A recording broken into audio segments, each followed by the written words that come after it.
Brasileira de Antropologia, Associação Brasileira de Pesquisadores Negros, associação essa que já teve a honra de tê-la também como presidente. Ela integrou como conselheira a Câmara de Educação Básica do Conselho Nacional de Educação de 2010 e 2014. E eu gostaria de destacar aqui que ela foi, que estando no Conselho Nacional de Educação, ela teve, entre outras importantes ações, a relatoria das diretrizes curriculares nacionais para a educação escolar quilombola. Ela foi ela foi reitora pro tempore da Unilab, que é um projeto também maravilhoso, num curto período, 2013, 2014, e atualmente ocupa a função de ministra, chefe de Estado da Secretaria de Políticas de Promoção de Igualdade Racial. Desculpe, melhor olharmos aqui. Ela ocupa 3 pastas hoje, aqui no texto está errado, ela ocupa 3 pastas importantíssimas.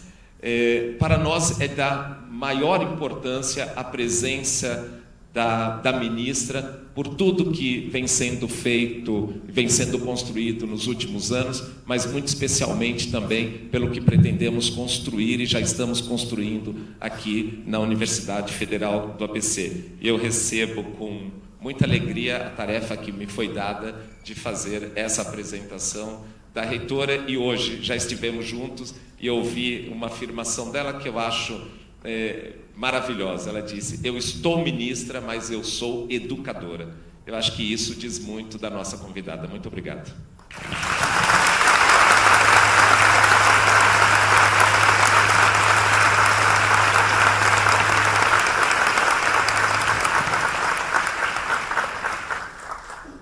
Agradecemos as falas de boas-vindas dos professores e a sucinta apresentação da nossa palestrante. E convidamos a mesa diretora agora a se sentar na plateia para acompanharmos a aula magna. Por favor. Obrigado.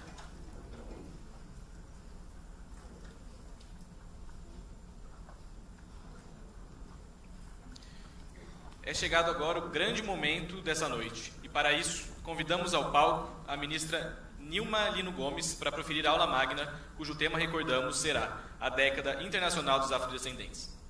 Por favor.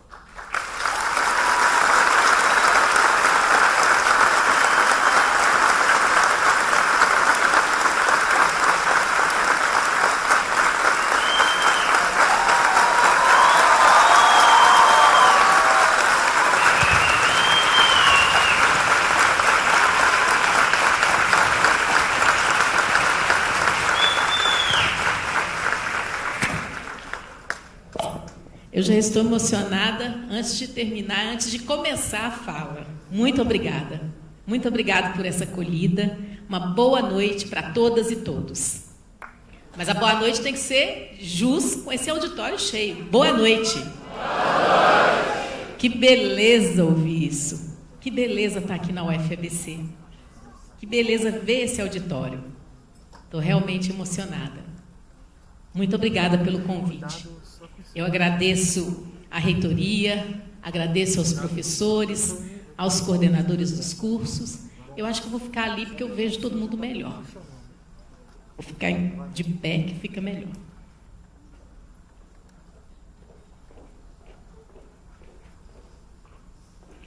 Eu quero fazer os agradecimentos específicos e não poderia deixar de agradecer a forma tão carinhosa como eu fui recebida pela reitoria dessa universidade, e aqui o professor Dácio representando o magnífico reitor, a quem eu agradeço pela acolhida.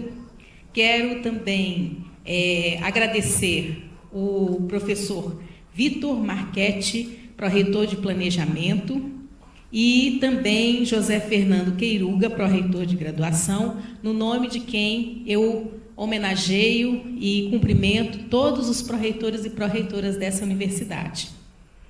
Agradeço também e cumprimento o professor Acácio Almeida, que é o coordenador da disciplina de Estudos Étnico-Raciais, e juntamente com ele, Muriatã Barbosa, das Relações Internacionais, e em nome dos dois eu cumprimento a todas as professoras e os professores do curso e todos os estudantes aqui presentes.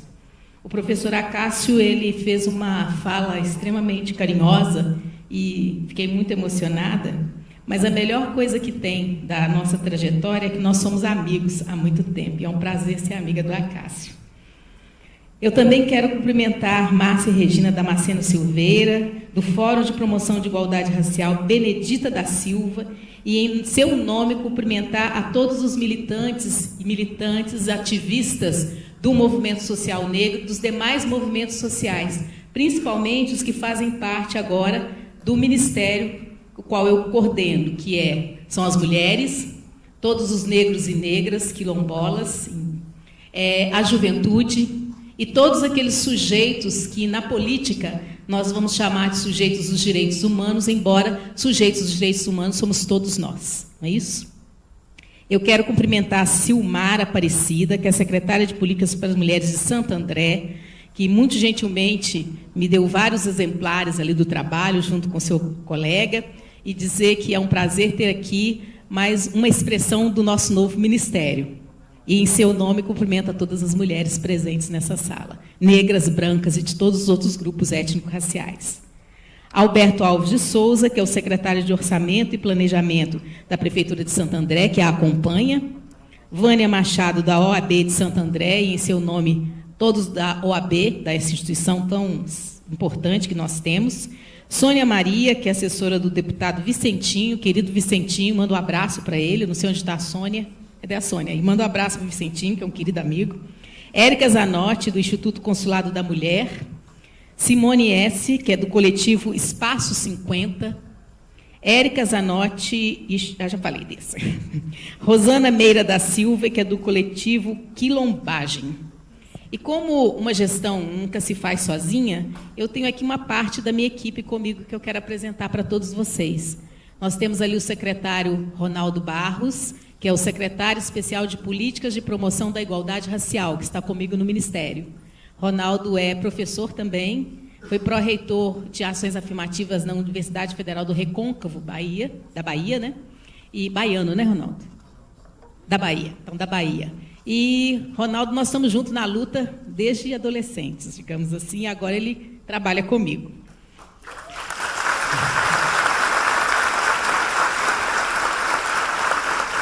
Eu também estou acompanhada da Kátia, que está aqui comigo como assessora. Onde está a Kátia? O pessoal se esconde, gente. Assim, a Kátia, que está comigo. E estou também acompanhada da assessora de comunicação, que é a Camila. Cadê a Camilinha? Ali. Essa é uma parte do nosso ministério. Bom, feitos os agradecimentos, eu também quero dizer que aquelas pessoas que eu, por acaso, não tenha saudado, sintam-se saudadas nesse momento, mas quero fazer uma saudação especial, que me perdoem as autoridades. Eu quero saudar as estudantes e os estudantes aqui da UFABC. É um prazer estar aqui com vocês, é um prazer ver esse auditório tão cheio e me emociona. E por que eu fico emocionada? Por que eu estou emocionada hoje? Porque quando a gente passa dos 15 anos, depois que a gente luta bastante, nós temos alguns sonhos, eu falava isso com os professores, e alguns ideais na vida.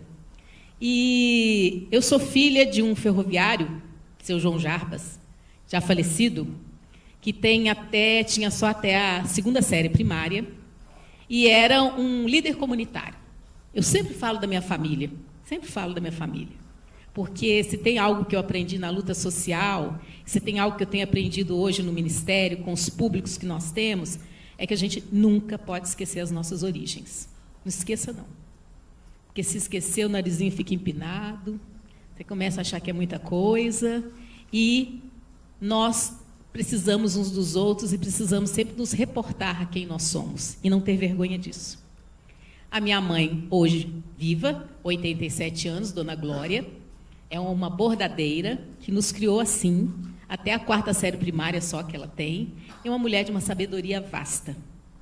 E dentro dos meus sonhos, que eu, digamos assim, me inspirei muito no meu pai, líder comunitário, meu pai sempre teve um sentimento de justiça muito grande e um sonho de mudança. E esse sonho de mudança também eu e tantas pessoas que estão aqui, nós acalentamos o nosso coração e, em determinados momentos, nós podemos colocá-los em prática, atuando, seja na universidade, seja na luta social, nos partidos, nos movimentos sociais, etc. E nessa trajetória toda, nossa, negros e negras, que conseguimos chegar no ensino superior, num determinado momento da sociedade brasileira, em que não era comum você ter pessoas negras em um auditório como esse, numa universidade no sudeste do país, nós acalentávamos um sonho de mudar a universidade. E eu me lembro que o Ronaldo e eu fizemos parte de um seminário, que era uma articulação de estudantes negros em nível nacional, que nós fizemos na Bahia, chamado SENUM, Seminário Nacional de Universitários Negros, Estudantes Universitários Negros. E nós tínhamos um slogan naquele momento, porque nós estávamos no momento Collor, etc., e tudo mais, e nós tínhamos um slogan, né, Ronaldo, que era: a juventude negra não tem cara pintada. A juventude negra já nasce com cor. E a juventude negra queria entrar na universidade. Esse era o nosso slogan na época. Se hoje algumas pessoas podem ficar meio assim, nossa, mas que slogan é esse? O que isso quer dizer? Imagine naquela época que nós lutávamos, nos anos 90, por falar, olha, a universidade é pública, então se ela é pública, ela tem que ter a cara do povo. E é essa cara do povo que nós queremos que essa universidade tenha. Então, a minha emoção hoje é porque, quando eu olho esse auditório, e tantos outros, eu tenho feito aulas em outras universidades, o que tenho observado é que, cada vez mais, as universidades públicas federais e os institutos federais, eles têm ficado com a cara do povo, têm ficado com a cara da diversidade do Brasil. E é isso que nos enriquece. E, por isso, é muito bom estar aqui, é muito bom ver essa experiência da UFABC.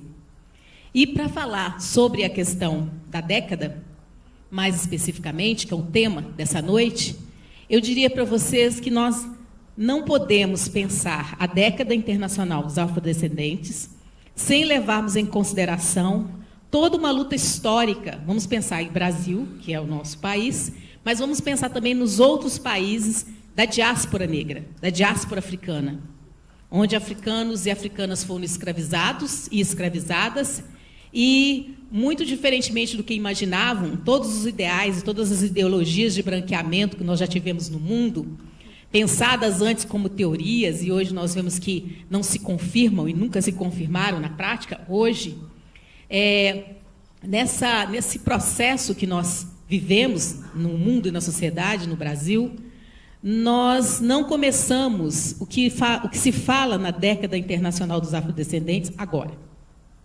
Não é de 2015 a 2024 que essa discussão vai acontecer.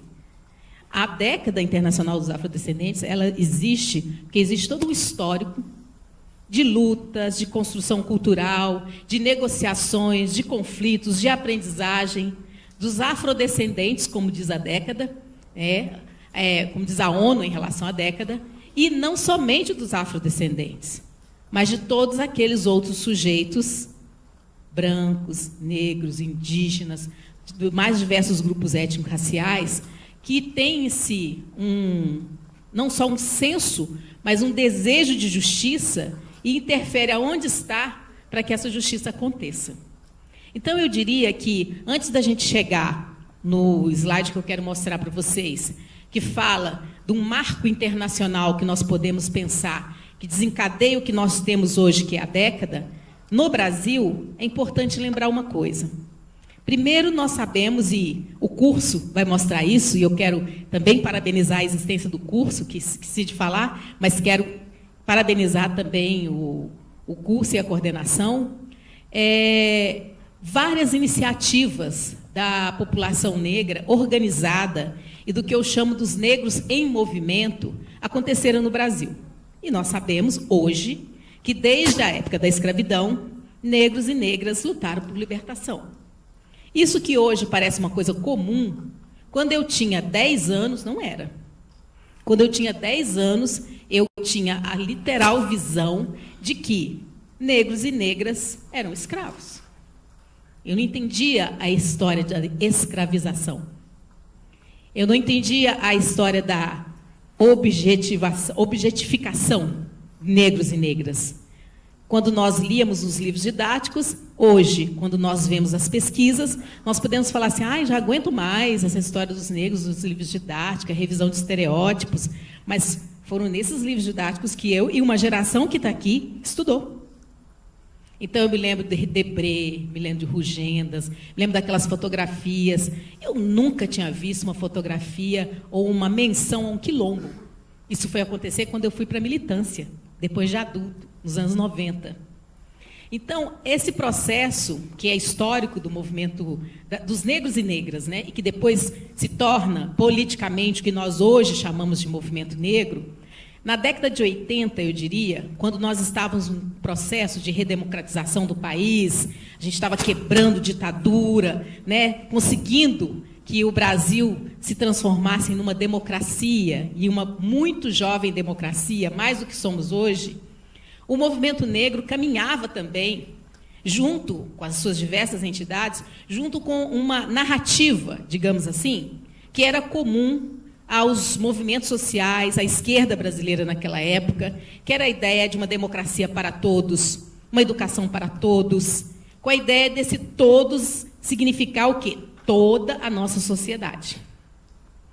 Porém, com o passar do tempo, com o processo de redemocratização e com as tensões das lutas sociais e as disputas, o próprio movimento negro foi se reeducando. Porque se tem uma coisa que a luta social faz conosco é nos reeducar. Ela reeduca a nós mesmos e nós reeducamos uns aos outros na luta social. E o movimento negro começou a perceber que, naquele momento, essa ideia muito igualitária, essa ideia muito homogênea de democracia, etc., servia para pensar a sociedade brasileira e pensar avanços da sociedade brasileira, mas não incluía a diversidade dessa sociedade brasileira. Nós que também temos uma trajetória, sabemos algumas lutas internas que nós tínhamos, quando questões de gênero, quando as questões de raça, quando as questões do campo eram levadas para dentro da discussão da luta política e da redemocratização. Nem sempre isso era bem aceito naquele momento. Então, eu diria que nessa fase, o movimento negro vai passando de uma fase em que a ênfase na igualdade era o grande mote, para colocar a ênfase numa outra discussão que nós temos até hoje, que vemos hoje se concretizar, que é a igualdade, ela não se completa e não se instaura completamente se nós não levarmos em consideração a diversidade. E mais, se nós não levarmos em consideração a intrínseca relação que existe entre igualdade, diversidade e desigualdades. E essa diversidade, que eu sempre falo, escrevo sobre isso, que não é só essa questão da diferença que eu vejo a olho nu, essa diversidade é uma construção. Ela é uma construção histórica, ela é uma construção social, ela é uma construção cultural, ela é uma construção, inclusive, econômica, digamos assim, da diversidade. Eu sempre escrevo isso nos meus textos, quando falo com as minhas alunas também, que a diversidade não é só aquilo que a gente vê a olho nu. Como dizia Franz Boas, o olho que vê é o olho da tradição. Você acha que vê algo que é seu singular, mas você está vendo com os olhos de uma geração, de uma cultura, né? De quem te ensina, de onde você vive, de onde você produz conhecimento. Então, o movimento negro foi se reeducando, trazendo a discussão da diversidade, e dentro da discussão da diversidade, das identidades, dessas diferentes identidades. Então, quem leu Sader, na discussão dos novos sujeitos, novos atores que entram em cena, o Walter Silvério, que é um professor da UFSCar, ele tem algumas discussões que ele chama atenção de que o diferencial desses movimentos sociais, esses novos personagens, melhor dizendo, que entram em cena, naquele contexto, era justamente porque eles traziam bandeiras identitárias. Então, era negros e a desigualdade, negros e o capitalismo, mulheres e desigualdade, mulheres e o patriarcalismo, indígenas, do campo. E isso, de alguma forma, traz uma complexidade para a própria luta operária, que era uma das grandes lutas naquele momento, dos movimentos operários, para as discussões que nós tínhamos. E o movimento negro, a partir daí, ele vai se tornando cada vez mais complexo e trazendo para a pauta da sociedade brasileira que uma sociedade tão diversa como a nossa e tão desigual como a nossa, ela não pode alcançar a democracia se ela não considerar que os sujeitos, de acordo com seu pertencimento étnico-racial, de acordo com seu gênero, e hoje nós já incluímos, de acordo com a orientação sexual, eles são tratados de forma diferente. Mas a questão não é só ser tratado de forma diferente, é porque eles são tratados de forma desigual. E isso é um aprendizado que a sociedade brasileira tem. Muitas vezes, quando nós ouvimos falar sobre esses temas, essas frases, parece que algum teórico ou uma teórica elaborou isso muito bem, mas, na realidade, os teóricos e as teóricas captaram isso da leitura dessa realidade social efervescente. Então, eu diria que todo esse complexo, pensando em Brasil, se a gente for falar de América Latina, é outra conversa, os outros países da América Latina, melhor dizendo, é o Brasil na América Latina. Todo esse processo, ele não é uma luta localizada. A luta pela superação do racismo é uma luta internacional. Países do continente africano, países dos Estados Unidos da América, países aqui da nossa América Latina e região, cada um tem lutas históricos específicos em relação à superação do racismo. E quando o mundo vai tornando-se cada vez mais complexo, o capitalismo vai cada vez mais acirrando, essas desigualdades vão, digamos assim, ficando mais aparentes, ou nós passamos a enxergá-las mais, e entender que o econômico é uma grande base estrutural da desigualdade no mundo, vamos pensar assim, não é isso? Mas, como diz Aníbal Quirrano, olhando para as Américas, quando ele olha, a raça e o trabalho também são estruturantes. Raça, trabalho e conhecimento. Então, o estruturante não é só o econômico. Tudo vem junto. E agora que nós estamos aprendendo a, digamos assim, deslindar esse grande novelo complexo desse processo histórico e do processo de quê? Relações de poder. Nós estamos falando dos processos de relações de poder, onde, para dominar o outro, muitas vezes inventa-se uma diferença para inferiorizá-lo.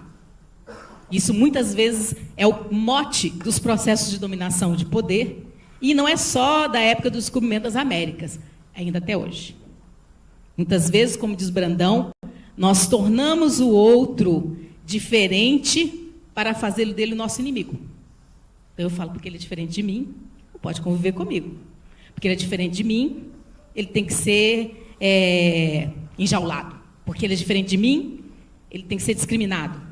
E agora, o momento que nós vivemos no Brasil, com essa atuação dos movimentos sociais, não só do movimento negro, é valorizar essa diferença. E falar, ele é diferente de mim e tem tanto direito quanto eu. Ela é diferente de mim e tem tanto direito quanto eu. E mais, entender que direito à diferença é um direito de todos nós. Direito à diversidade é um direito de todos nós. E são direitos humanos. E os direitos humanos também não significam um bloco homogêneo. Os direitos humanos são também uma construção política, histórica e social. E, nesse momento, eu diria para vocês, com a onda conservadora que nós temos no Brasil, nós temos que tomar muito cuidado com os discursos sobre os direitos humanos que ouvimos. Porque, muitas vezes, são posições conservadoras de direitos humanos. O que eu acho que nos faz ir para frente, e que é uma história que o movimento negro traz internacionalmente, é você ter uma visão emancipatória dos direitos humanos. Se você tem uma visão emancipatória dos direitos humanos, nós não ficamos disputando e brigando sobre qual diferença é mais discriminada, qual é mais desigual do que o outro. Muito pelo contrário. A gente vai entender que, como diz Boaventura, você tem que ter muitas entradas e muitas saídas. Ou seja, na luta social, nós não podemos perder essa liberdade de entradas e saídas, porque é isso que nos faz ter contato uns com os outros e com as outras lutas. Fórum Social Mundial e tantas outras iniciativas internacionais de movimentos sociais e emancipação. Mas, ao ter muitas entradas e muitas saídas, nós não podemos perder uma coisa, a nossa identidade. E isso é muito importante. Então, quando nós chegamos, pode passar a transparência? A pessoa lá. Então, eu diria para vocês que, do ponto de vista depois desse meu introito, do ponto de vista histórico e político, nós temos que a década internacional dos afrodescendentes, ela tem um histórico político em nível de articulação internacional, que tem em Durban, na conferência da ONU em Durban, em 2001, um seu grande ápice, digamos assim. Porque ali naquele momento, na conferência contra racismo, discriminação, xenofobia e todas as formas correlatas, vários sujeitos do mundo, vários grupos de movimentos sociais e os estados representados através da sua diplomacia conversaram sobre, afinal de contas, para onde nós vamos no mundo se o racismo não acabou.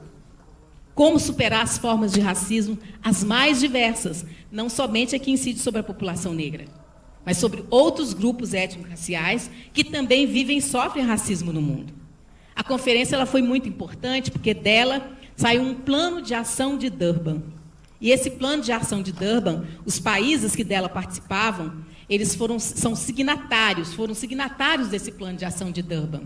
E muita gente não sabe, e é bom ler o plano de ação de Durban, é que lá no plano de ação de Durban, e o Brasil foi signatário, melhor dizendo, estava escrito que os estados que se comprometiam e que reconheciam a existência do racismo e da desigualdade racial, eles se comprometiam a implementar políticas de ações afirmativas.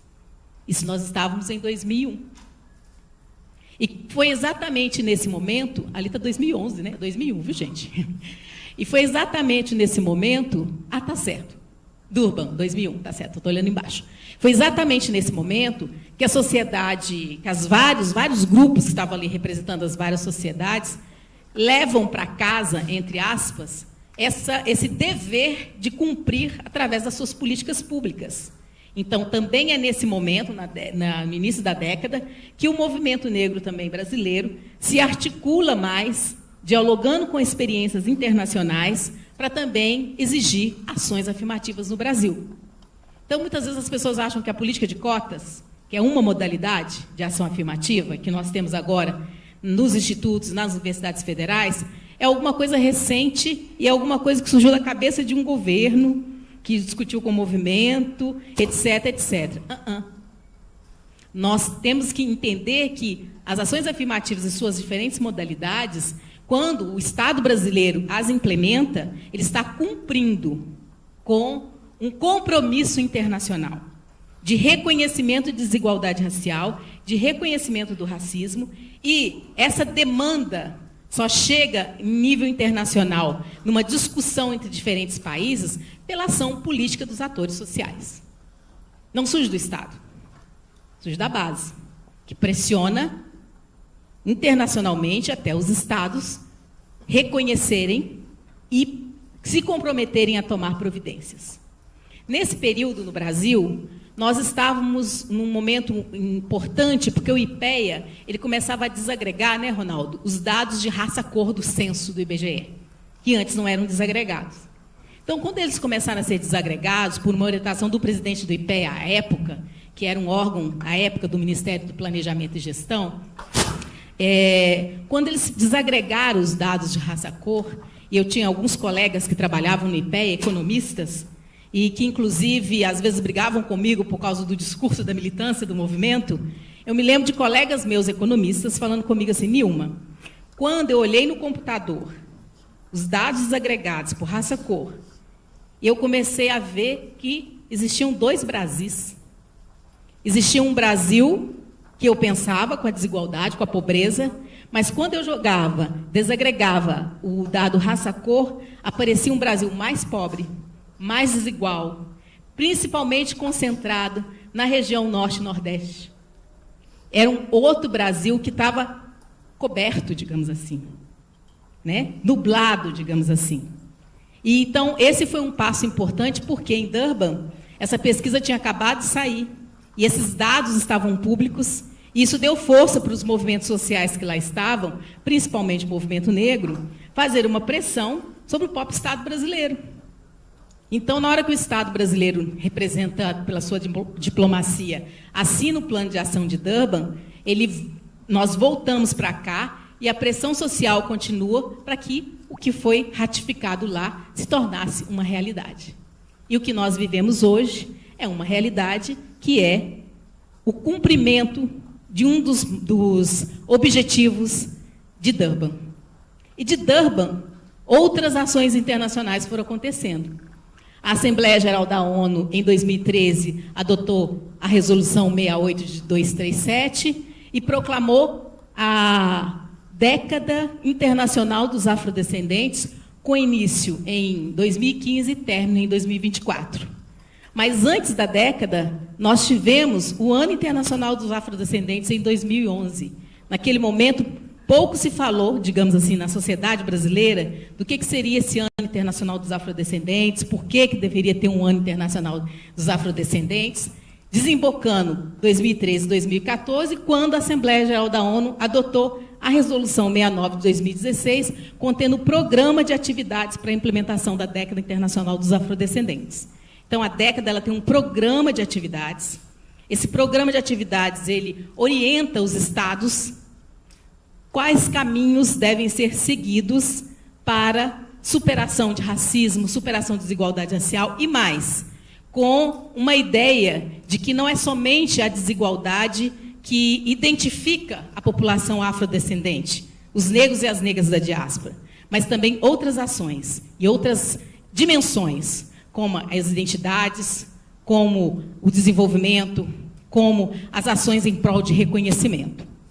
Então, a década, quando ela chega, o que eu quero explicar para vocês é que esse momento da Década Internacional dos Afrodescendentes é uma culminância de uma série de ações e de um processo histórico, não só no Brasil, como também em outros países do mundo, de uma articulação nacional e internacional dos afrodescendentes. Uma articulação que passa também pela cooperação Sul-Sul, pela força que a cooperação Sul-Sul deu e ainda dá para os países emergentes. E a década ela tem 3 eixos de objetivo. Primeiro eixo, que são os direitos e as instituições. Então, é um outro olhar para a questão dos direitos humanos e para as instituições e como elas garantem ou não esses direitos. E aí, inclusive, a questão de quais são os instrumentos jurídicos que nós temos hoje para lançar mão para enfrentar situações de racismo e discriminação racial. O próprio processo jurídico foi avançando nesses países. E se nós compararmos, cada um tem, digamos assim, está num determinado nível de aprofundamento e de consolidação. O outro eixo, que é conhecimento e patrimônio. E essa ideia do conhecimento e patrimônio, o conhecimento eu quero falar mais tarde, no final da minha fala, mas a ideia do patrimônio é que, muitas vezes, não se considera que a população afrodescendente no mundo também possui um patrimônio. Não é só material, é imaterial e também é um patrimônio ancestral. E eu acho que isso a gente teria que entender melhor. O que é um patrimônio ancestral que todos nós herdamos, né, das nossas origens africanas? E no programa de atividades da década é que aparecem os 3 grandes eixos que todos têm falado e que todos têm pensado sobre a questão da década, que é o eixo do reconhecimento, é o eixo da justiça e o eixo do desenvolvimento.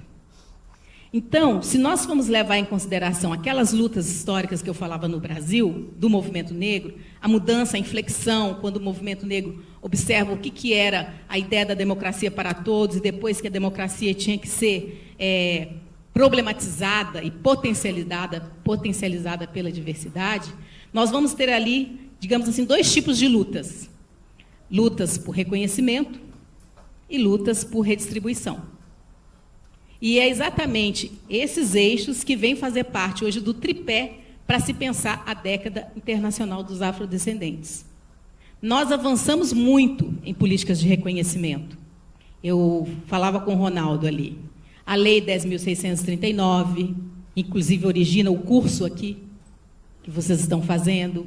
Nós temos a discussão mais apurada, mais aguda da história geral da África.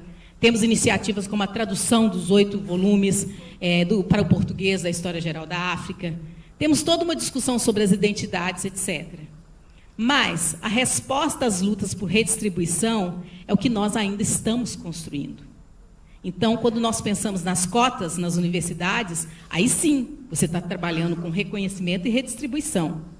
Quando você pensa nas cotas para os concursos públicos, aí você está trabalhando com reconhecimento étnico-racial e a redistribuição, porque aí você está pensando que esses sujeitos eles têm que ter igualdade de oportunidades, você tem que discutir com o mercado de trabalho, você tem que mexer com distribuição de renda. Então, você mexe com o econômico. Então, a luta e a década não trazem somente uma dimensão identitária. Ao trazer essa dimensão identitária e das desigualdades, ela também reconhece que as desigualdades socioeconômicas, associadas com as desigualdades étnico-raciais, elas alocam os sujeitos, de acordo com seu pertencimento étnico-racial, em diferentes lugares no mercado, em diferentes lugares no nível da pobreza, e isso tem um grande diferencial entre negros e brancos ainda no nosso país. Por isso, as pesquisas e a desagregação, raça, que foi feita no census, pelo IPEA, é muito importante. A desagregação dos dados raça-cor. E aí nós podemos pensar, tá bom, se nós estamos falando do ponto de vista do movimento da história, etc., estamos falando que a década internacional do afrodescendente ela tem um histórico e ela chega nesse momento para reforçar, consolidar e também problematizar o quanto nós já avançamos no mundo em relação ao direito dos afrodescendentes e por que avançarmos no mundo em termos dos direitos afrodescendentes. Só no Brasil nós somos em torno de 108 milhões de afrodescendentes. Nós temos um somatório muito significativo quando nós pensamos nos afrodescendentes espalhados no mundo. Então, vamos passar o outro cartaz, outro slide? Eu quero trazer para vocês, quando nós olhamos para dentro das políticas, e aí, como ministra, falando como ministra, quando nós olhamos para dentro das políticas e pensando na promoção da igualdade racial, o que nós já temos em andamento e que agora é um desafio para ser consolidado na década, avaliado e aperfeiçoado na década. Eu coloquei ali pelos objetivos. No que diz respeito a direitos e instituições, nós temos hoje o que nós podemos chamar de uma efetividade de marcos legais. E essa efetividade, eu coloquei como um exemplo-chave, o aprimoramento das nossas legislações nacionais. Uma delas é o regulamento do Estatuto da Igualdade Racial. Foi uma briga para quem participou. A questão de a onda conservadora que já lá estava, que brigou com a palavra raça e falava, isso aqui vocês estão biologizando a discussão e etc, etc. E a negociação, não é isso? Negociação e conflito, diz a teoria, não é isso? Na negociação e conflito, muitos trechos que faziam menção à raça foram trocados por etnia ou étnico. Mas, no movimento negro, nós tivemos uma tensão enorme entre nós, porque alguns achavam que isso invalidava o Estatuto, outros achavam que não, que era a oportunidade daquele momento, que era o que tinha sido possível na negociação. Mas o fato é que nós temos hoje uma lei nacional no Brasil, que eu costumo dizer que depois da Constituição, do seu artigo 5º, que torna o racismo um crime inafiançável e imprescritível, é a segunda lei nacional mais importante de promoção da igualdade racial, que é o Estatuto da Igualdade Racial. E por mais que tenham feito manobras internas para tirar raça, e é estranho, inclusive, quando a gente lê alguns trechos do Estatuto, quem já leu, a gente lê, opa, esse negócio aqui está muito estranho. Por mais que tenham feito isso, o Estatuto continuou chamando da igualdade racial. A demarcação estava dada. Um outro eixo que a gente tem, que eu posso colocar para vocês como exemplo de políticas, e que tem a ver com a institucionalização da política de promoção da igualdade racial. Isso tem a ver com o SINAPIR. O que é o SINAPIR? O SINAPIR é o Sistema Nacional de Promoção da Igualdade Racial. Vocês ainda vão ouvir falar muito do SINAPIR. O Ronaldo é um dos que vai ter que implementar o SINAPIR, que está em andamento, então vocês vão ouvir falar muito desse sistema. Esse sistema estava previsto onde? No Estatuto da Igualdade Racial. Ou seja, nós temos que ter um sistema para monitorar, acompanhar e avaliar e expandir e descentralizar as políticas de promoção da igualdade racial. Então, o Sinapir, hoje nós temos no Brasil, na descentralização da política, que a ideia é que não fique concentrado no Ministério, mas que a política de promoção de igualdade racial seja descentralizada no país, assim como as políticas de gênero, assim como as políticas de juventude e de direitos humanos. Então, nós temos hoje, já conseguimos chegar a mais de 300 órgãos e conselhos de promoção de igualdade racial. O que é isso, para quem não sabe? É que dentro da estrutura municipal ou estadual tenha um órgão, uma coordenação, uma gerência de promoção da igualdade racial, com gestores e gestoras que vão pensar a política local da promoção de igualdade racial, linkado com o governo federal, que consegue recursos do governo federal através de editais, etc. E esse modelo do sistema exige também que não só dentro da administração você tenha um órgão, mas que também, para participar do sistema, o Estado e o município tenham que ter um conselho de promoção de igualdade racial. A ideia da participação com os conselhos, Conselho das Mulheres, Conselho de Promoção de Igualdade Racial, Conselho dos Idosos, etc. Formas de participação social de grupos políticos e grupos sociais que antes não entravam nessa discussão e nesse jogo democrático. Um outro exemplo que eu posso dar é no plano plurianual. Hoje, para quem quiser ver o nosso novo plano, vocês vão encontrar lá, especificamente, a ideia da promoção da igualdade racial e da superação do racismo dentro dos objetivos e das iniciativas de vários ministérios. Então, qual que é a ideia da promoção da igualdade racial? É que ela seja uma política que transversalize os demais ministérios do governo federal, os demais órgãos da administração municipal, os demais órgãos da administração estadual. E uma caravana que nós temos realizado com a institucionalização da política, porque como que isso tudo que eu estou falando para vocês chega até o povo? Como que isso tudo chega até o cidadão comum? Nós temos que pensar formas de ir até as pessoas. As pessoas não têm que ir a Brasília sempre, não é isso? E nem todo mundo participa das nossas conferências.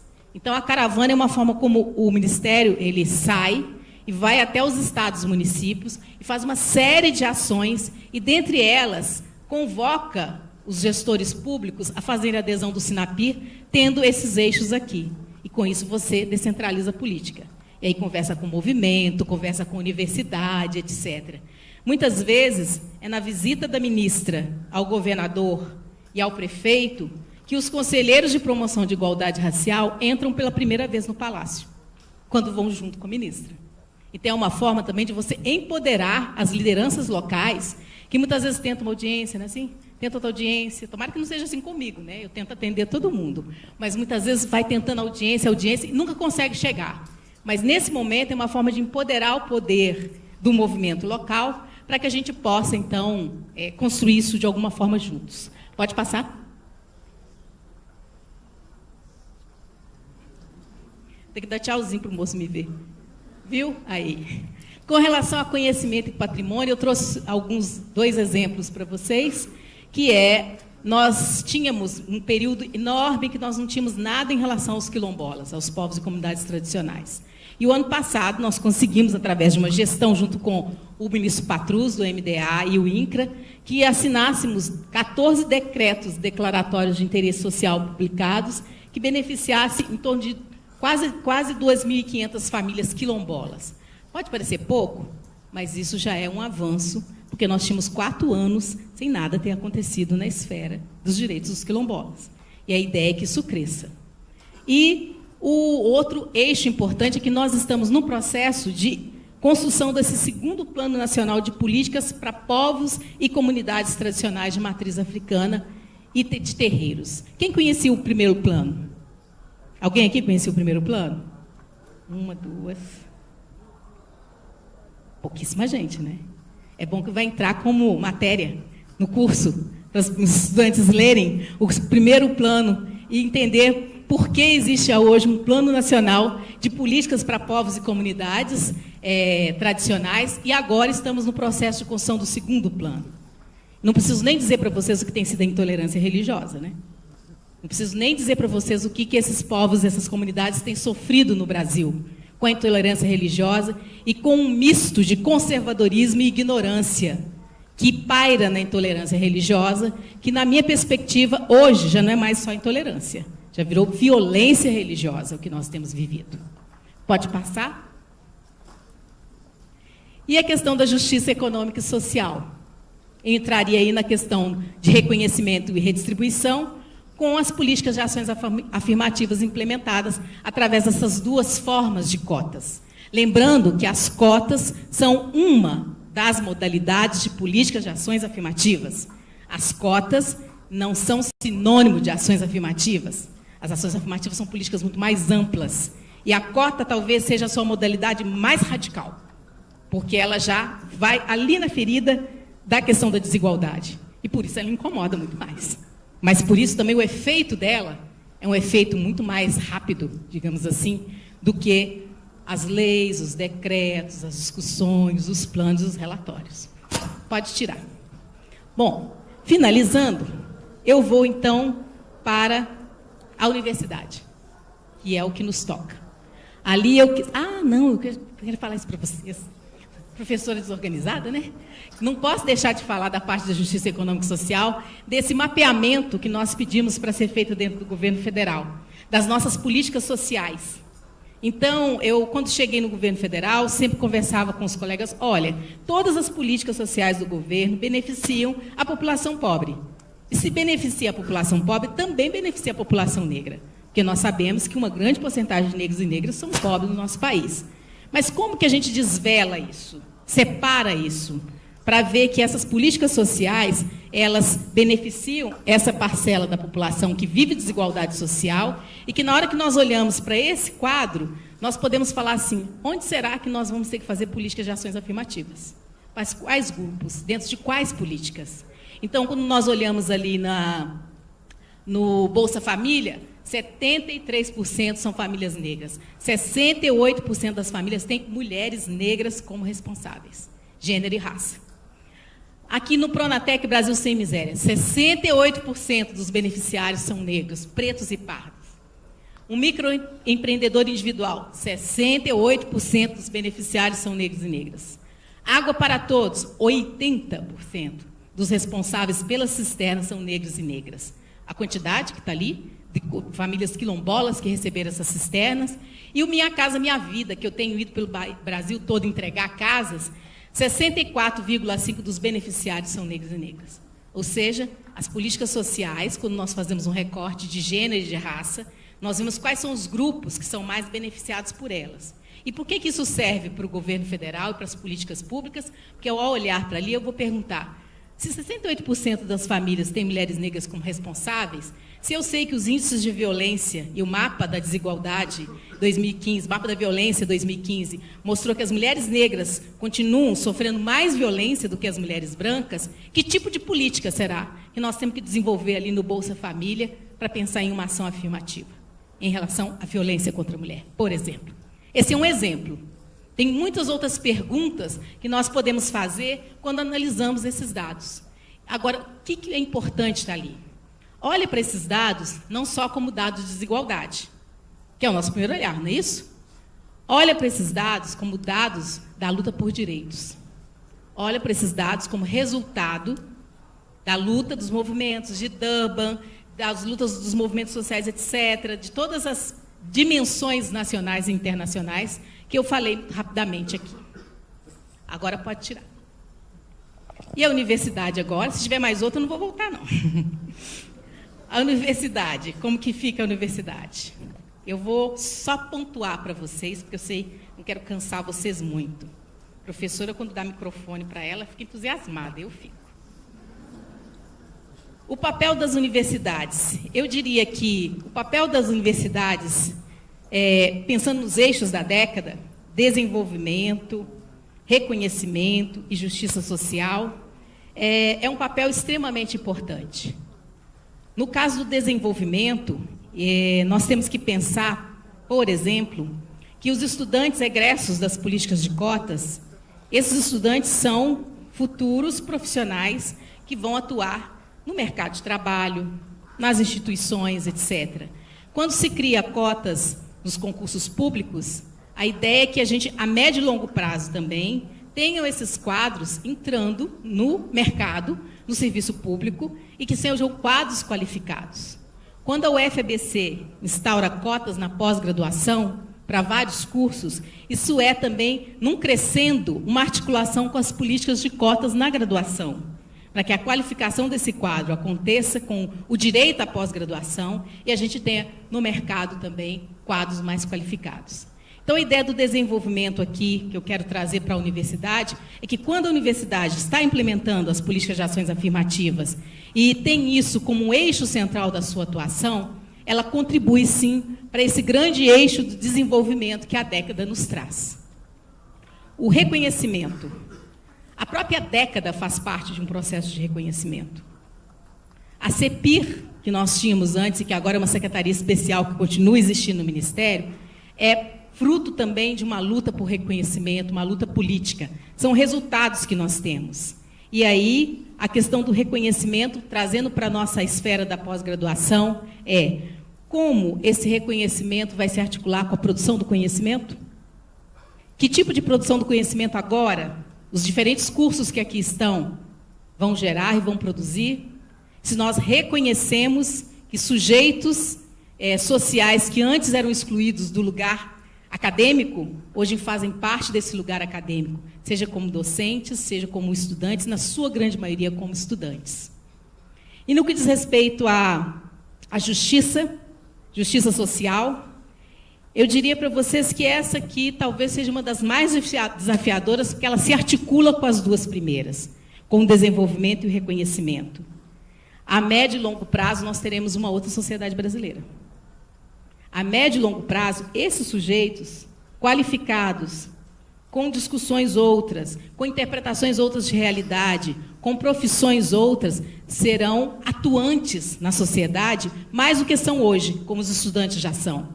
Mas serão profissionais daqui a um tempo. E nós já temos esses profissionais no mercado de trabalho.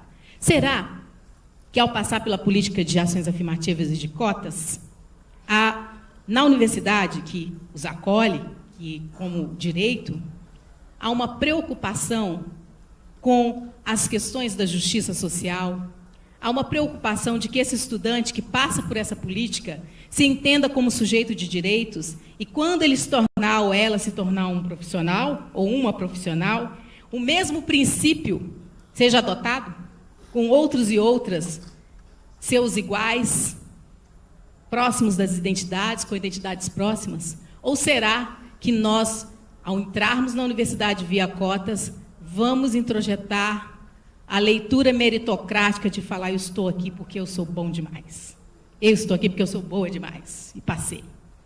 Essa política, devia ter mesmo. O que é isso? Isso é dever do Estado? É dever do Estado. Mas, como eu falei para vocês, é um dever que o Estado hoje assume por fruto de lutas sociais. Então, a ideia da justiça social, e para o curso que nós estamos começando agora, e que o meu amigo Acácio vai ficar responsável, ela, na minha perspectiva, ela traz para nós, da universidade, e para as questões do conhecimento, um grande desafio. Desafio esse que outros autores já falaram sobre, e eu só vou reforçar. Os desafios dos conhecimentos Sul-Sul, das lutas Sul-Sul, os desafios de entender a ciência como conhecimento e os outros saberes também como forma de conhecer.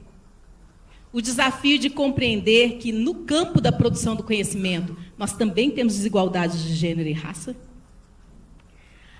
O desafio também de compreender que outros autores e outras autoras, fora do cânone, também devem fazer parte da nossa bibliografia. O desafio de realmente conseguirmos colocar, e, digamos assim, conseguimos construir, junto com os nossos estudantes, nos construirmos como sujeitos de conhecimentos. Quando Boaventura de Souza Santos fala das epistemologias do Sul, nós podemos pensar isso não só na macro-divisão Norte-Sul, Europa, Ásia, América Latina, África. Nós podemos pensar nessa dimensão das epistemologias do Sul, construídas entre nós mesmos que estamos no eixo do Sul. E essas epistemologias nos reeducam. E é esse processo de desenvolvimento, de reconhecimento, de justiça social, que a década traz e que nós temos o desafio, os estados, de transformar em políticas públicas. Não apenas em produções teóricas, mas as produções teóricas também que subsidiem políticas públicas. Porque essas políticas públicas, elas podem e devem mudar a vida dos cidadãos e das cidadãs. E, finalizando, como fazer isso tudo, professora Nilma, eu prefiro? Como fazer isso tudo, professora Nilma? No Ministério das Mulheres, da Igualdade Racial, da Juventude e dos Direitos Humanos? O mesmo desafio que está colocado para a sociedade ao lidar e para a universidade ao lidar com essas questões está colocado para esse novo ministério. Não queríamos fazer a junção foi necessária para uma ordem política configurada, a reforma administrativa está aí, e agora, direitos humanos, mulheres, igualdade racial, juventude, nós temos e fazemos parte dos mesmos grupos chamados vulneráveis na sociedade.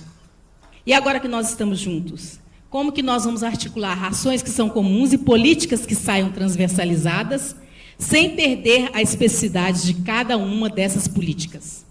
Se eu fosse falar aqui da desigualdade de gênero, vocês veriam também um outro quadro. E só o quadro da quantidade de afrodescendentes no mundo, e esses afrodescendentes vivendo ainda em situação de vulnerabilidade, desigualdade e de racismo, não só no Brasil, mas também em outros lugares, e a quantidade de pessoas de origem africana que nós temos no mundo, só isso tudo já dá para entender por que do desafio desse ministério e por que nós temos que pensar articulado, não somente a questão racial, mas também o gênero, mas também os direitos humanos e, claro, com os índices alarmantes de homicídios que nós temos na juventude, temos que pensar junto a questão da juventude.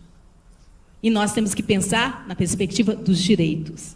O desafio que a ministra Nilma e professora Nilma têm diante de si, e o secretário Ronaldo e os outros secretários especiais têm, é de não enfraquecer essas lutas, uma vez que agora nós somos um ministério só. Mas de entender que, muitas vezes, na vida, quem é muito jovem ainda vai aprender isso, quando nós estamos achando que nós estamos fracos, aí é que nós temos força. Se a gente se articula e se junta. E eu quero finalizar, então, com um ditado africano que eu gosto muito, que fala o seguinte, que me inspira muito nesse momento. As teias da aranha juntas podem derrubar um leão. Nós temos que estar juntos, gente. Muito obrigada. Obrigada.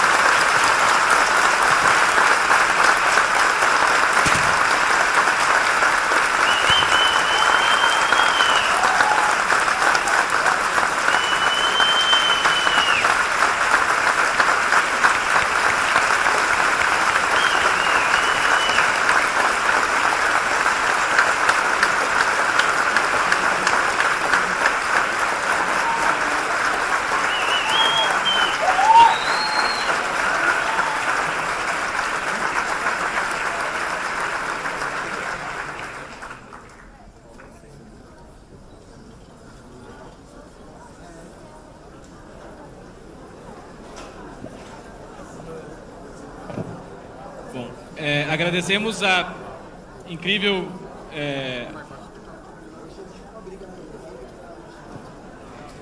agradecemos a professora e ministra Nilma Lino Gomes pela brilhante apresentação. Pedimos para que fique mais um pouquinho no palco, que deve ter várias perguntas aqui na plateia. Pedimos também que o professor Acácio suba ao palco, por favor, para poder mediar as perguntas. Nós temos aqui alguns alunos e alunas do lado direito e esquerdo com microfones para poder fazer as perguntas, e quem não quiser falar com o microfone tem também papel e caneta para poder escrever. Então fique à vontade para erguer a mão e chamar a pergunta.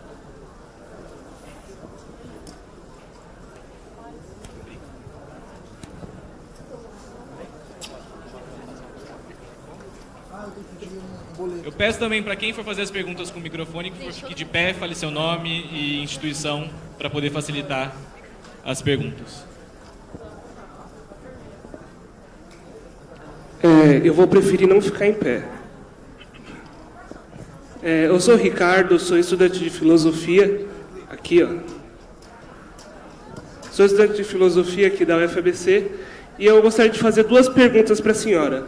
A primeira é sobre a política de cotas, porque está tendo discussão agora sobre muitas pessoas que usurpam as vagas dos cotistas. Muitas pessoas que não se identificam como afrodescendentes, às vezes não se concordam com a política de cotas, mas mesmo assim, por ser uma autodeclaração, elas acabam se auto-identificando como afrodescendentes para conseguir uma vaga, às vezes mais fácil na universidade. Na opinião da senhora, como que é possível a gente tentar evitar que isso aconteça e se algum modo poderia fazer isso? E o segundo é a sua opinião sobre uma das maiores universidades agora ter menos de 2% dos seus professores negros ou afrodescendentes, que apesar de ter tudo isso, essas políticas estarem aumentando, os professores ainda nas universidades são muitos poucos, os professores negros e afrodescendentes, como é o caso da UFABC.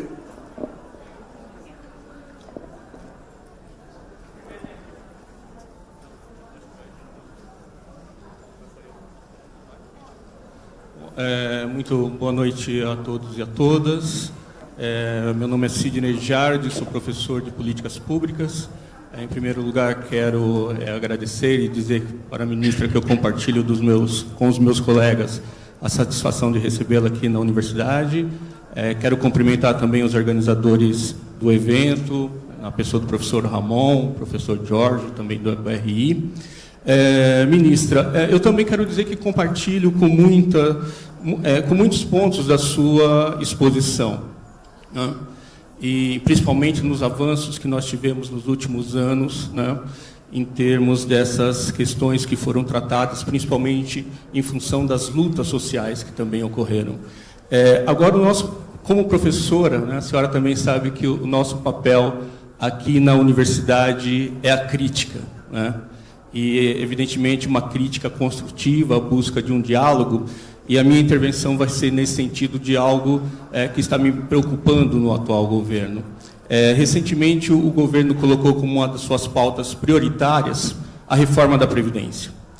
E dentro da reforma da Previdência existe, em particular, um ponto que me preocupa muito, que preocupa, enfim, os analistas de políticas públicas, mas também os trabalhadores, os movimentos sociais, que é a proposta de igualar a idade de aposentadoria de homens e mulheres em 65 anos. Agora, eu creio que para um governo de esquerda, principalmente se tratando de um governo de esquerda, antes de igualar a idade de aposentadoria de homens e mulheres em 65 anos, a tarefa principal seria igualar as condições de trabalho e de salário de homens e mulheres, né, antes de promover uma reforma tão radical como está sendo proposta e, ao meu ver, conservadora no seu viés. Porque sabe, enfim, é conhecimento de todos que homens e mulheres não desfrutam das mesmas condições de salário e de trabalho, e sem sequer tocar na questão da dupla jornada, que é um outro problema ainda maior. E se fizermos aquele recorte, ou aquela desagregação que a senhora propôs e que mencionou várias vezes durante a exposição, nós vamos ver que esse tipo de medida vai atingir justamente com mais força as mulheres negras, que são as primeiras a serem desempregadas em momentos de crise como a gente está vivendo, como estamos vivendo agora, e serão as últimas a serem empregadas novamente no momento de recuperação, devido ao racismo e todas as desigualdades do nosso mercado de trabalho. E o sistema de proteção social ele é feito para reduzir e corrigir as desigualdades do mercado de trabalho, e não para reproduzi-la. Então, nesse sentido, acho que é um grande equívoco do governo. Acho que será um grande equívoco para a biografia da presidente Dilma, uma mulher, a primeira mulher eleita presidente da República, né, no país. É uma vitória dos movimentos sociais, dos setores organizados da sociedade, mas será um grande equívoco e uma mancha na biografia da presidente Dilma, né, ser também a mulher que retrocedeu no avanço de uma luta histórica dos movimentos sociais no sentido de promover maior justiça entre homens e mulheres. É isso. Boa noite. Boa noite, tudo bem? Primeiramente, obrigada pela sua presença aqui na faculdade, pela exposição.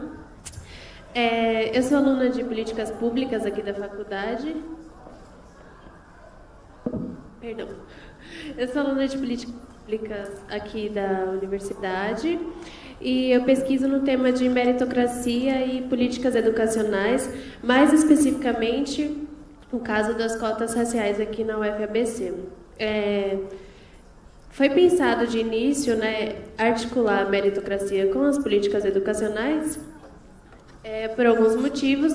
Um deles é porque a meritocracia é um dos pilares da argumentação contra as cotas, né? E também porque a meritocracia é muito forte, muito presente no meio acadêmico. Então, a minha pergunta é bem mais simples, né, do que a do Sidney, do professor Sidney. Eu gostaria de saber qual a sua opinião sobre a meritocracia nas cotas sociais, qual o impacto que a meritocracia, a noção de meritocracia, pode ter no desempenho do aluno cotista. Priscila. Obrigada.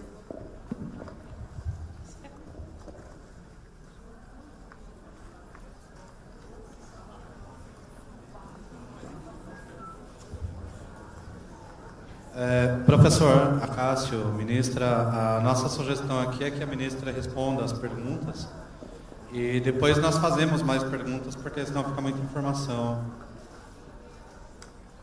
Aqui, ó. A sugestão é que ela responda essas perguntas primeiramente, depois nós fazemos mais perguntas.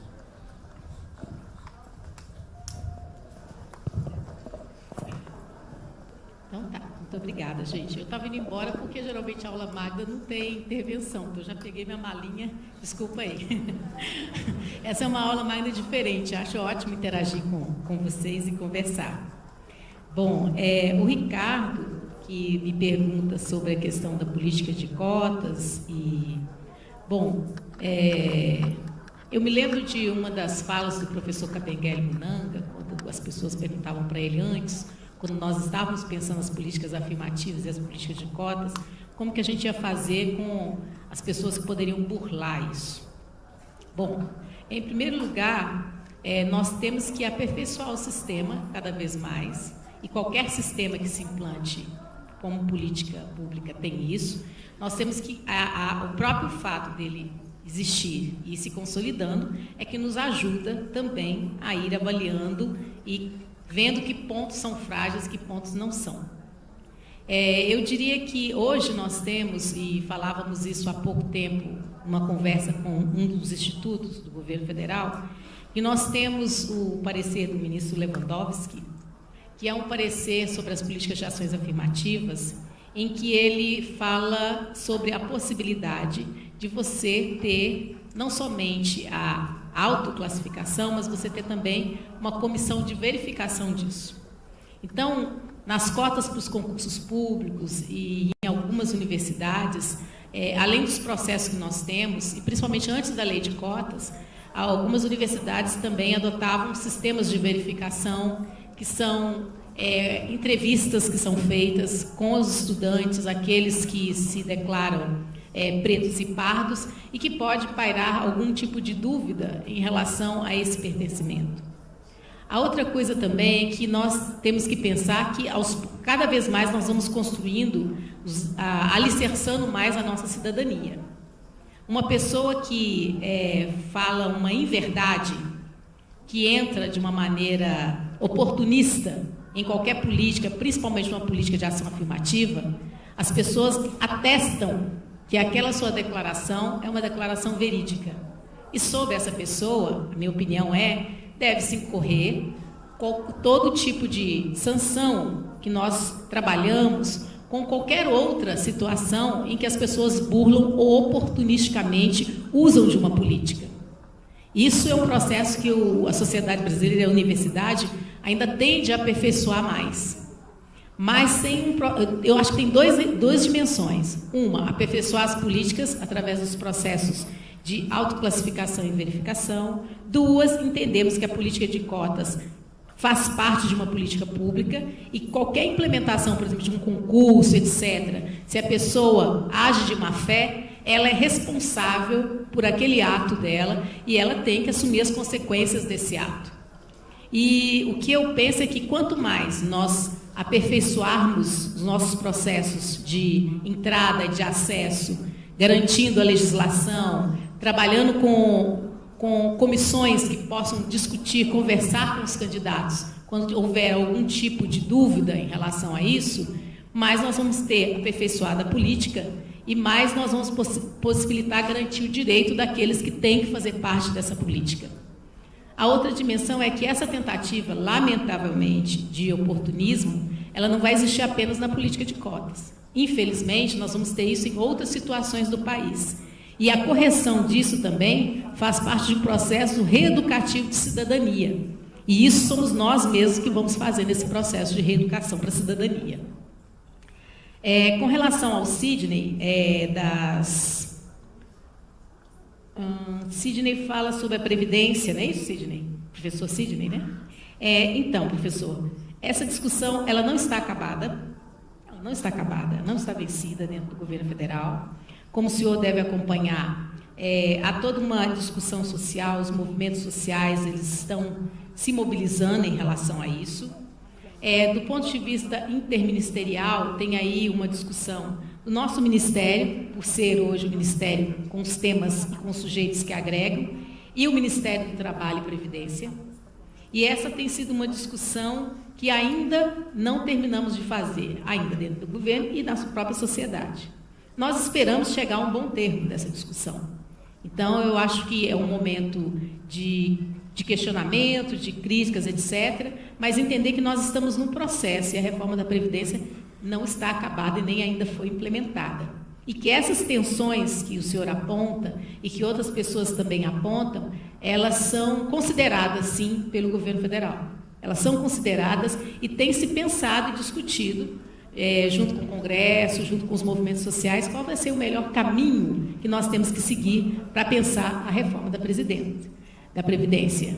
E tenho a certeza que a presidenta Dilma, ela está ciente de toda essa situação. E tenho certeza que nós vamos conseguir chegar a um bom termo em relação a esse tema. Com relação à Priscila, a meritocracia, as políticas educacionais, eu não sei a sua pesquisa, se é uma pesquisa que trabalha com as questões de como que as pessoas interpretam, ter chegado até aqui, talvez seja mais nessa linha, porque para fazer uma análise das cotas na UFABC, acho que ainda é muito recente para fazer uma análise, né? Então, tem um processo muito recente. Agora, dependendo do tipo de pesquisa que você está fazendo, sim, dá para a gente trabalhar os sentidos que dão a isso, os significados, etc. O que acha? Eu diria que a meritocracia ela é uma construção acadêmica. Ela não é inata. Ela não é natural. E é uma construção acadêmica e fruto de processos históricos da própria construção do conhecimento, da ideia das disciplinas, das hierarquias das disciplinas, passa aí relações todas outras de poder, etc. Nesse momento, se eu estivesse na universidade, como professora, eu gostaria muito de, ao ouvir os sujeitos das cotas das políticas de ações afirmativas, ao interagir com eles, construir um outro discurso sobre a relação do conhecimento e a inclusão.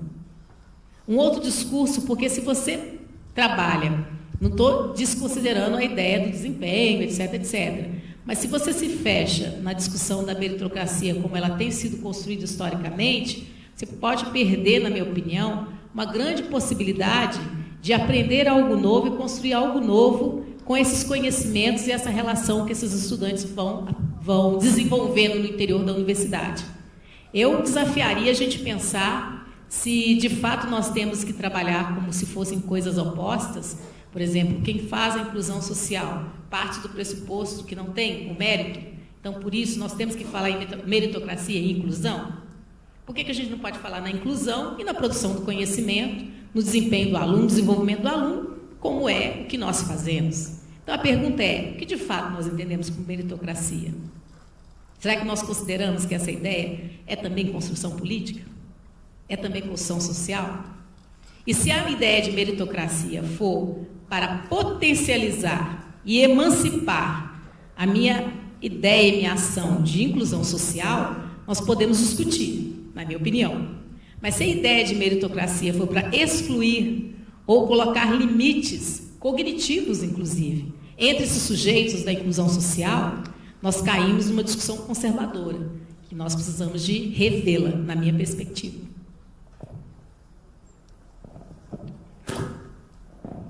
Antes de passarmos para o próximo bloco, que também será o último, já que a agenda da ministra não termina aqui, ainda tem outro compromisso com a nossa assessora de comunicação e imprensa, eu gostaria de ler um bilhete que recebemos aqui e gostaria de lê-lo do começo ao fim. Ele diz o seguinte: sendo um evento que tem como temática a inclusão de grupos sociais marginalizados, também devemos uma calorosa sessão de palmas para o intérprete de Libras que tornou possível a pessoas com deficiência auditiva serem contempladas com a aula da ministra.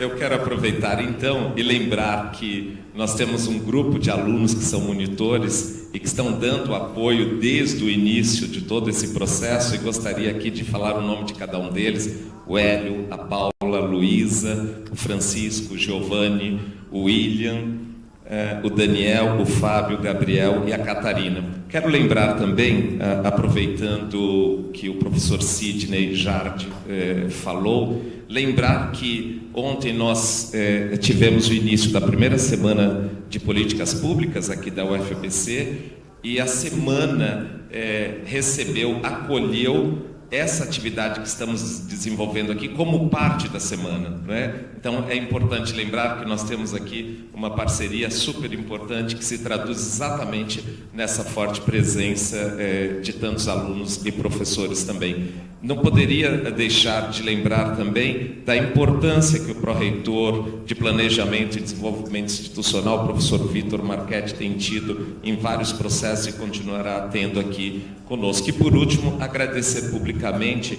a Alessandra Castilho, que está ali, que é chefe da Assessoria de Comunicação e Imprensa da UFABC, todo o empenho feito pela equipe, seja desde a produção dos cartazes que circularam por aí e também todo o empenho na melhor realização desse evento. Então eu gostaria de agradecer e dizer que sempre podemos contar com vocês.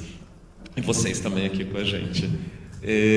Passaremos então a mais um bloco com apenas 3 questões, tudo bem, ministra? Com apenas 3 questões, que sabemos que a ministra chegou aqui logo cedo e não gostaríamos de criar condições para que ela não viesse depois, então ao contrário, para que ela volte em outras ocasiões.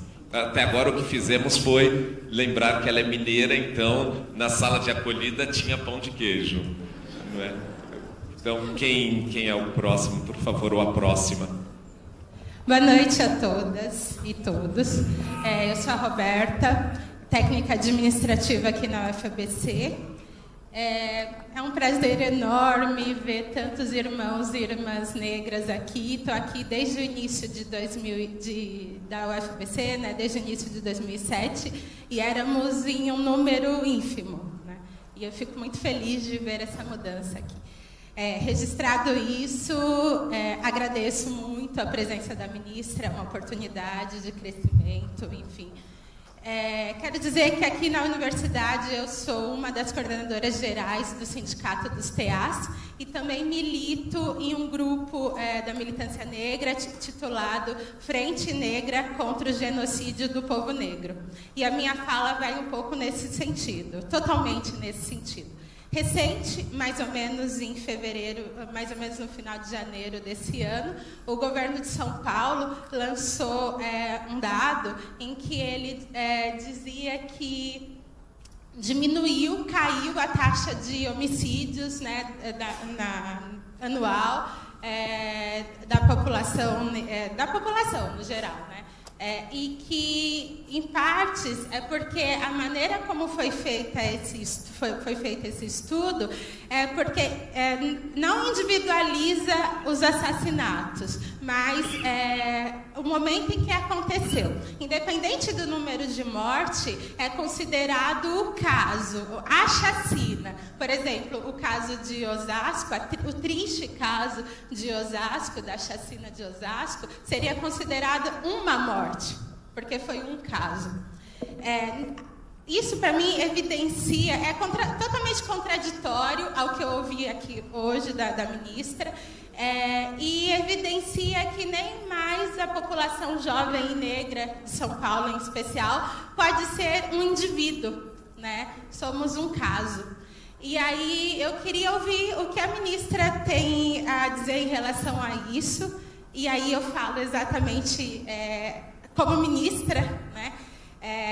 O que está sendo feito junto aos governos para mudar o perfil, a cara das instituições polícia militar, em São Paulo em especial e no Brasil.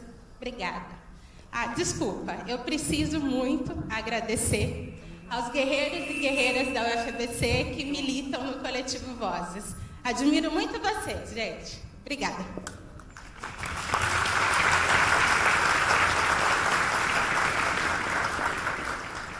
Boa noite, ministra.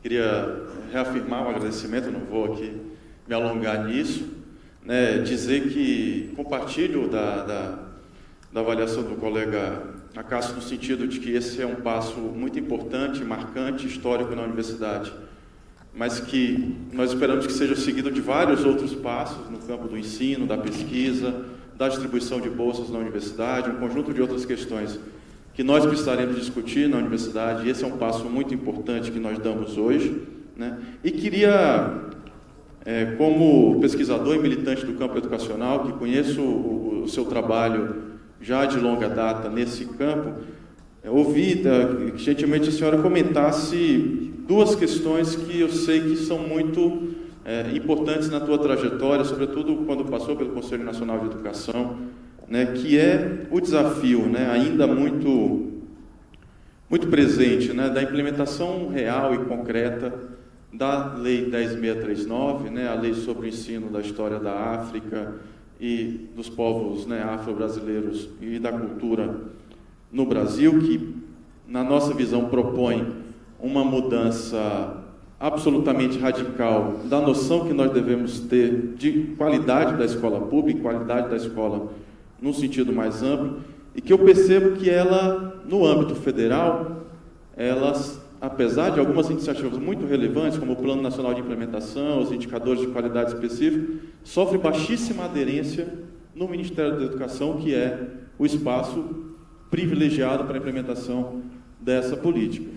E nos entes subnacionais, estados e municípios, nós vemos pouquíssimas situações de implementação louváveis, uma ideia geral de burla a essa legislação e situações ainda mais graves, né, que são...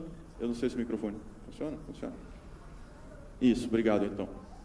Situações ainda mais graves que precisam ser denunciadas, como a do Estado de São Paulo, da Secretaria Estadual de Educação, em que a lei é praticamente inexistente e que praticamente há uma omissão completa de políticas na implementação dessa lei. Então, como eu sei que é um tema muito caro a tua trajetória, eu queria te ouvir sobre que desafios você percebe na implementação hoje. E o outro tema é o tema do ensino religioso nas escolas públicas, que é um tema que vem me preocupando e vem preocupando também o conjunto. O professor Silvio Carneiro, da Filosofia, tem também compartilhado essa preocupação num grupo de trabalho que nós temos na universidade, que tem discutido a ideia da Base Nacional Curricular Comum na escola pública, um conjunto de discussões, mas a questão que eu queria trazer é sobre um passo muito perigoso que nós estamos dando, a partir da proposta do Ministério da Educação, que é a institucionalização definitiva do ensino religioso nas escolas públicas brasileiras, na medida em que se reconhece o ensino religioso como parte integrante necessária da Base Nacional Curricular Comum, como parte do direito à educação das pessoas nesse país.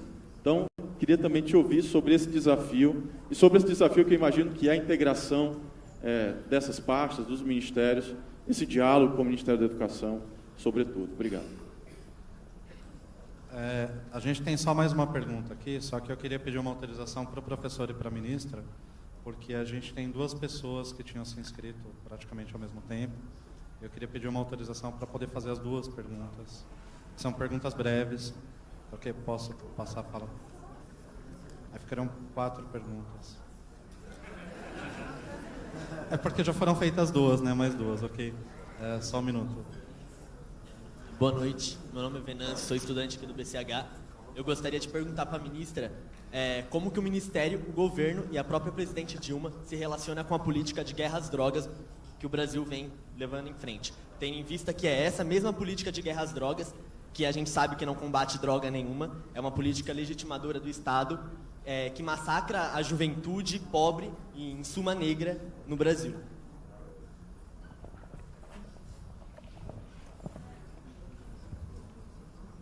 Boa noite. Meu nome é Lilian, eu sou estudante da licenciatura em Filosofia aqui da UFABC. Desculpa, não foi possível ouvir o teu nome. Meu nome é Lilian, eu sou estudante da licenciatura em Filosofia aqui da UFABC. Eu tenho uma pergunta para a ministra enquanto educadora. Pensando na sua posição enquanto educadora e sabendo como a academia é um ambiente ainda muito elitizado e branco, que nega espaço e muitas vezes limita a discussão racial, e sabendo ainda que essa peneira sobre quem adentra o espaço universitário, ainda mais o espaço acadêmico dos doutores, essa peneira está na mão das pessoas brancas, pessoas que pouco conhecem, pouco entendem a importância de você trazer a cultura negra para o ambiente acadêmico. Eu gostaria que você comentasse sobre como inverter esse cenário que, no ambiente em que se alega, por exemplo, que não existe bibliografia suficiente para se fazer um curso de filosofia africana, que isso é uma coisa real que acontece dentro do nosso curso de filosofia. Então, eu gostaria que você comentasse como barrar essa peneira de pessoas brancas que negam a entrada de pessoas negras no ambiente acadêmico, sendo que isso está na mão delas. É isso.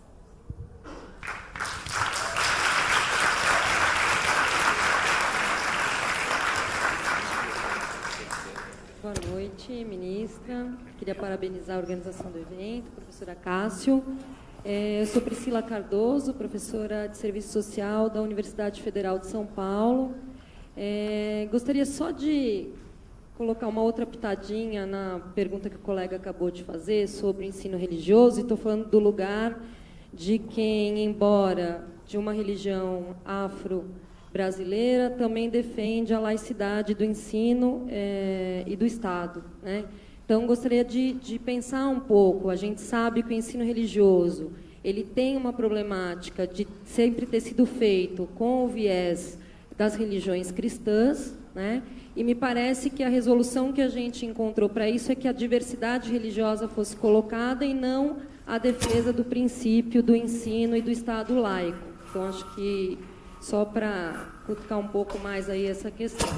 E a segunda questão, queria entender um pouco como é que o governo vê a entrada do negro na universidade, porque me parece que o problema que nós temos não é só o da entrada, mas o da permanência. Então, a gente acaba tendo toda uma discussão da política de cotas e não vê a mesma efetividade da discussão, em termos de políticas educacionais, da permanência do estudante na universidade.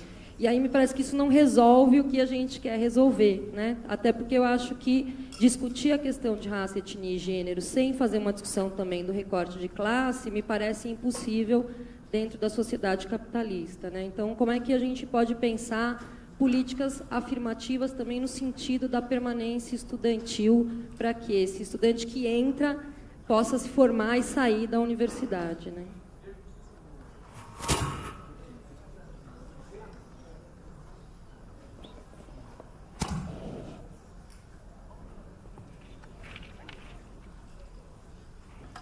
Então, vamos lá.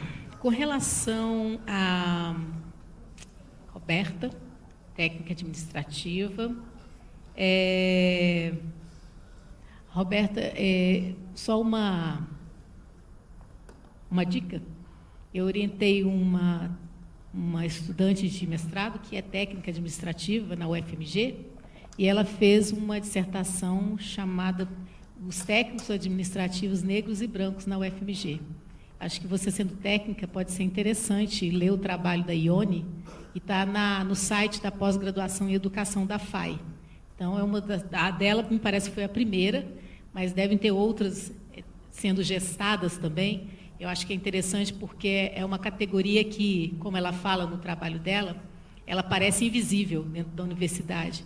E a universidade não existe se os técnicos administrativos lá não estivessem também, junto com os docentes e os estudantes. É só uma dica. Com relação ao genocídio da população negra, olha, eu vou dizer para vocês que, numa construção de uma sociedade democrática, na construção de um governo também democrático, popular, num país com tamanhas desigualdades como nós temos, e em que nós temos uma tensão aí das discussões entre raça, classe e na própria efetivação dessas discussões, eu diria para você que nós temos grandes desafios. E a questão da população negra e a mortalidade dessa população, principalmente aquela que atinge os jovens negros, e nós acabamos de ver resultado da última pesquisa, mostrando o crescente número da violência que assola os homens jovens negros, e como esse quadro tem, lamentavelmente, aumentado no país. E quando comparado com os jovens brancos, você tem aí uma redução no que diz respeito aos jovens brancos, em termos de mortalidade, que é na questão da violência contra a mulher, muito parecido com o que acontece a mulher negra e a mulher branca, no último mapa da violência. Eu diria para você, Roberta, que o fato de hoje o próprio Estado brasileiro está sendo pressionado pela sociedade, assim como por organismos internacionais, a dar uma resposta em relação a esse tema, já é fruto de uma luta social. Porque há tempos atrás, quando o próprio movimento trazia essa discussão, era como se ela não existisse. Era como se estivéssemos construindo um problema que só construindo políticas de superação da desigualdade econômica daria conta dele. E nós vemos que hoje não é isso. O que eu te diria? Eu diria que esse é um grande desafio para nós. A sociedade civil, eu acho que ela reeduca o próprio governo brasileiro em relação a esse tema. No caso, em relação aos jovens, nós tivemos o Plano Juventude Viva, que foi uma das experiências que nós trabalhamos com a ideia de retirar os jovens da situação de vulnerabilidade, e por isso era um plano que pensava a prevenção, não a redução, mas a prevenção dessa mortalidade. E hoje esse plano está sendo revisto e está sendo discutido no Ministério da Justiça e em processo ainda de implementação, o que nós estamos chamando do plano da redução de homicídios. Então, nesse momento, eu diria para você, Roberta, que esse é, sim, um grande desafio. E as formas como os governos estaduais, municipais lidam com essa situação não são unânimes, nem são uniformes. E há outros condicionantes por trás disso. Questões políticas, não é isso? As tensões das relações de poder, isso também entra nesse caso. E, no caso da segurança pública, que é onde também bate muito mais essa discussão, nós temos aí, do ponto de vista da entrada do governo federal, questões de ordem constitucional, que diz respeito à responsabilidade do Estado com relação à segurança pública.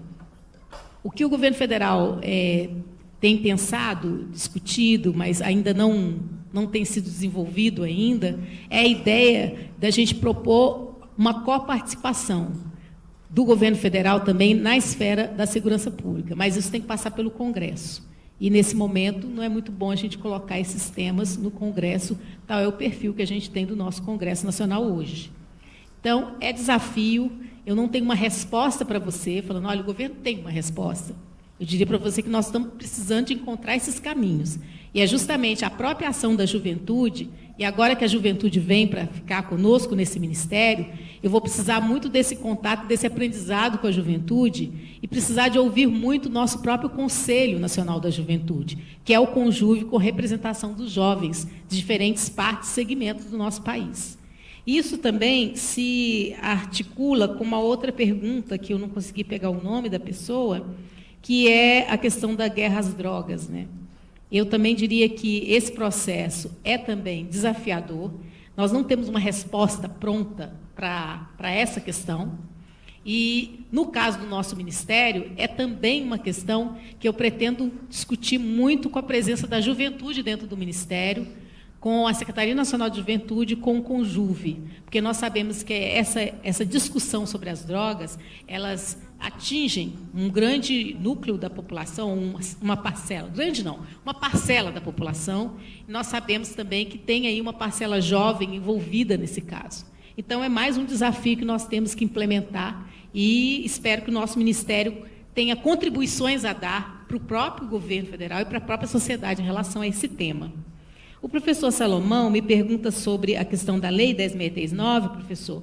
Eu sempre falo que, quando nós pensamos a implantação da Lei 10.639, nós temos uma implantação irregular no país. Você tem, em determinadas situações, em que o processo está mais avançado, você tem situações que o processo parece que a lei nem existe e que não está sendo implementado pelas secretarias estaduais e municipais de educação. Tem avanços e retrocessos, ou seja, não é possível, e eu já coordenei uma pesquisa sobre a implementação dessa legislação em nível nacional, com alguns casos, etc., e a pesquisa mostrou muito isso para nós, que essa é uma implantação que ainda é irregular.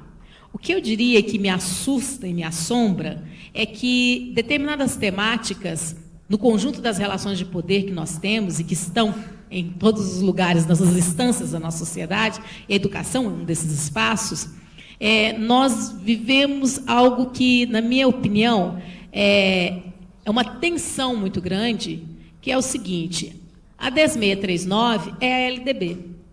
Ela é a alteração do artigo 26, é o artigo 26A, né, da LDB, que depois foi alterado pela 11.645, introduzindo os indígenas, mas ela ainda continua porque ela é o 79B da própria LDB. Então, porque muitas vezes as pessoas falam, acabou, agora é só 11.645, e há uma determinada ambiguidade jurídica aí que possibilita que hoje nós tenhamos as duas leis vigentes, porque senão o artigo 79B teria também que cair. E ele está lá, Dia Nacional da Consciência Negra, no calendário escolar.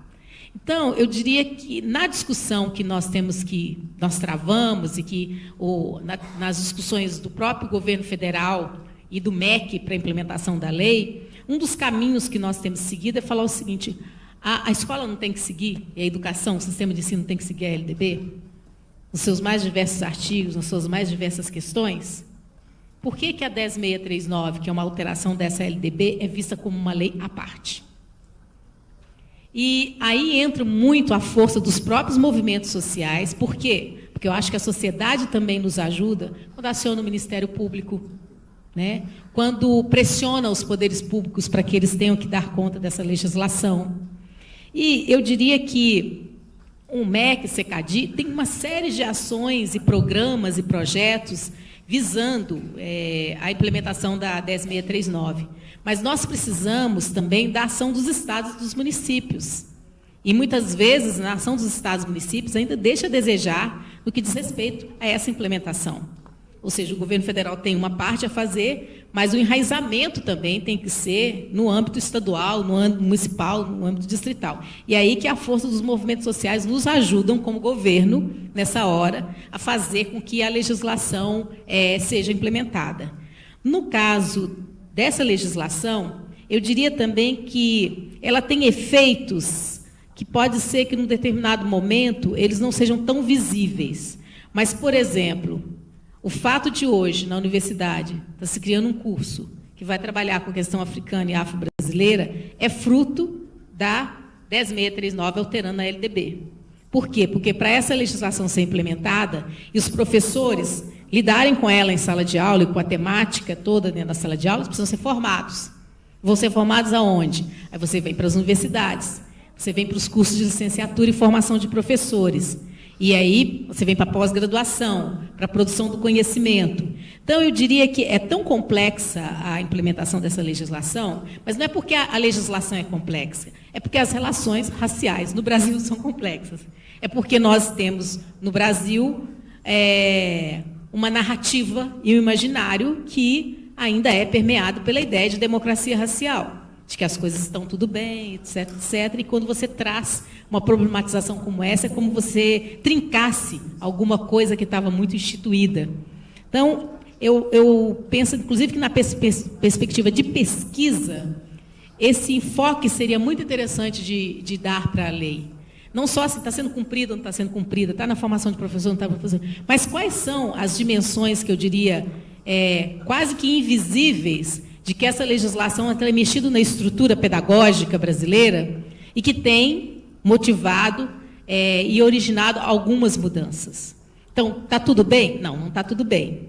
É irregular, e essa irregularidade ainda é um processo que vai demorar um tempinho para a gente alcançar o nosso objetivo. E o protagonismo do movimento social ajuda muito o próprio governo nessa hora.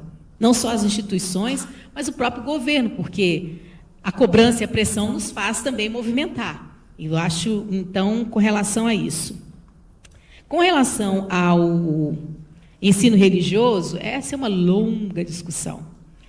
Primeira coisa que nós temos de uma discussão é porque, do ponto de vista legal, o ensino religioso, na LDB, ele está previsto. Ele é obrigatório para a instituição e ele é facultativo para o estudante. Então, você tem aí uma discussão de que, na própria Lei Maior da Educação, esse ensino está assegurado. Por que está assegurado? Qual que é o sentido da laicidade? O que é um Estado laico? Não é isso?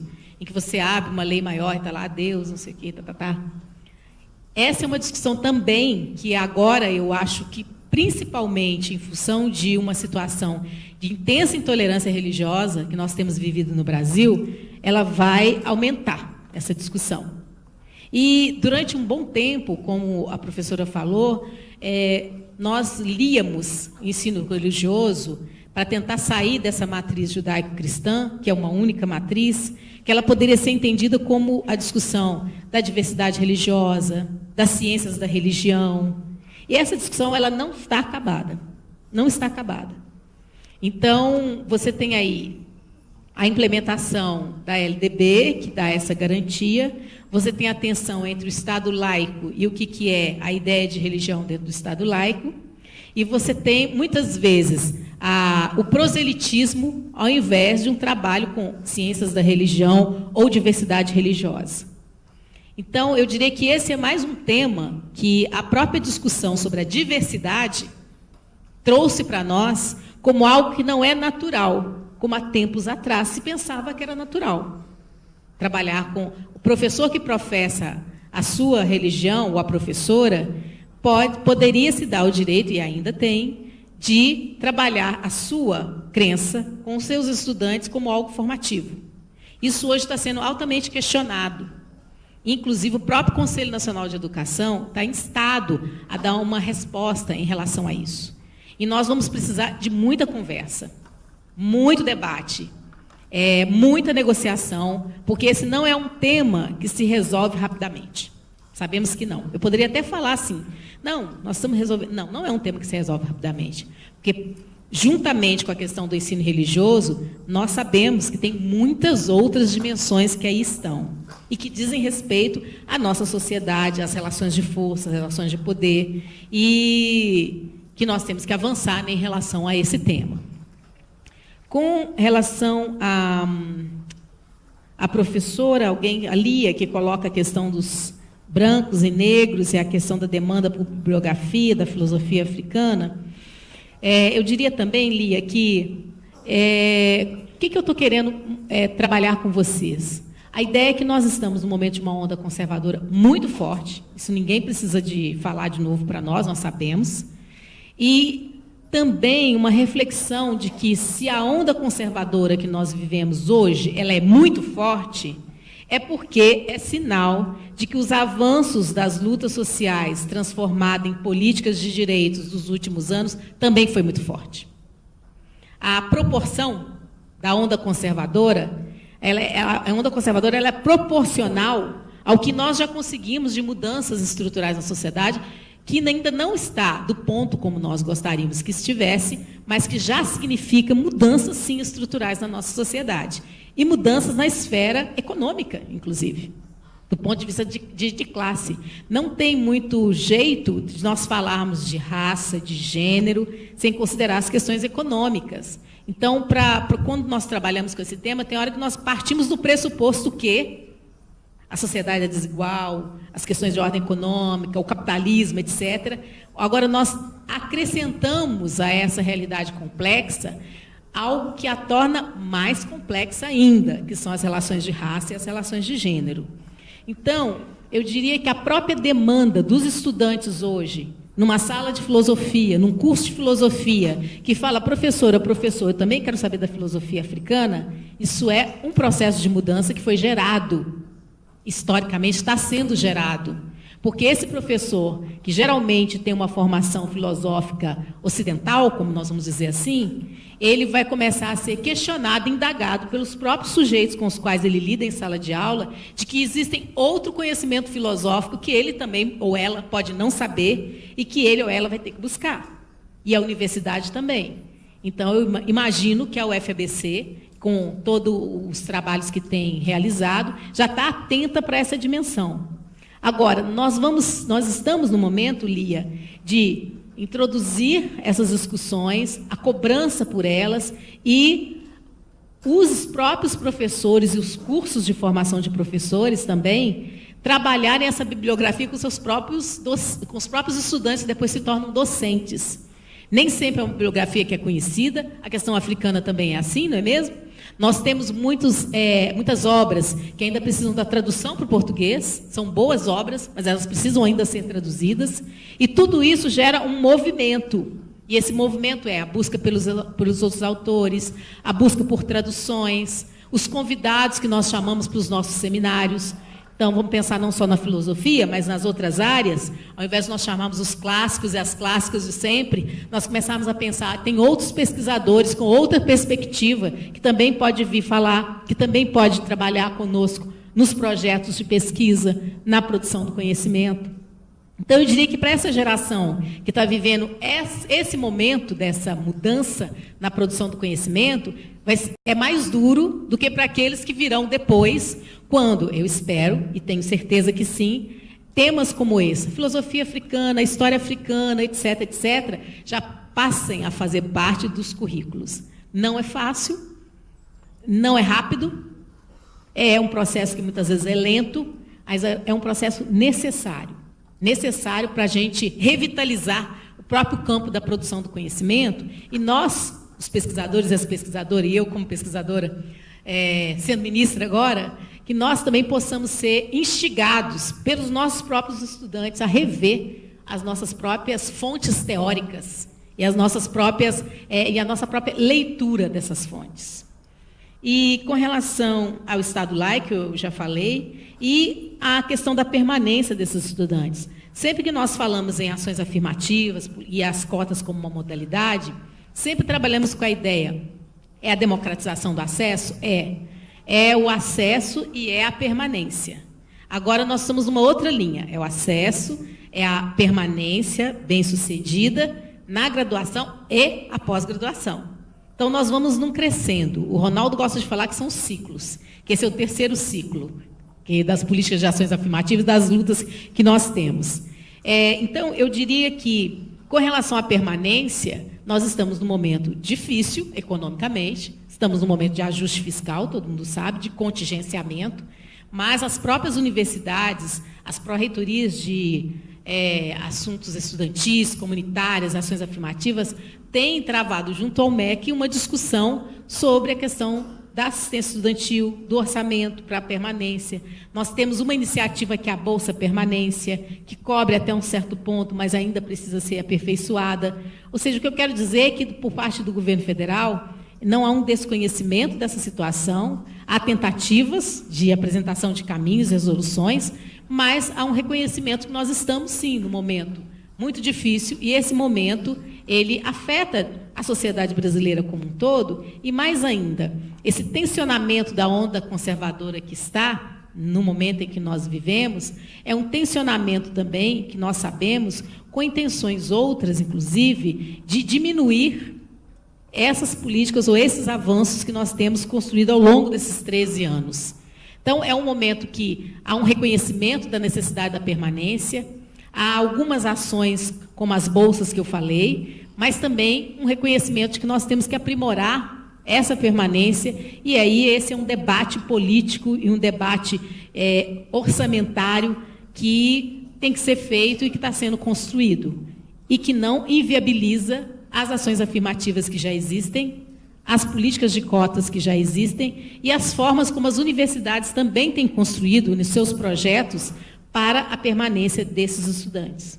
Uma questão que eu colocaria, eu me lembro quando eu era reitora da Unilab, que nós começamos a fazer um mapeamento de quantos estudantes negros e estudantes africanos faziam parte das bolsas de pesquisa. E nós chegamos à conclusão que esses estudantes estavam muito mais nas bolsas de extensão. Pergunta é por quê? Qual o critério de seleção dos professores? Qual o critério da meritocracia que estava sendo colocada ali para você selecionar uns e não selecionar outros? O menino que vem de uma realidade social, dura, etc., ele é ok para um projeto de extensão, porque acha que ele está fazendo intervenção na sociedade, mas não está ok para fazer pesquisa, que não domina tantas línguas, e aí nós temos que pensar como que nós construímos uma forma de tornar essa competência linguística uma competência de todos nós, das pessoas que estão na universidade. Então, eu diria que tem questões que são estruturais de uma política macro e também tem questões que são internas de uma política micro, também de ações como a que a própria universidade pode fazer. Os editais que soltam, os enfoques nesses editais, tudo isso tem a ver com a permanência. Então, não é só lá na esfera macro, é também aqui na esfera micro. É isso, gente. Obrigada.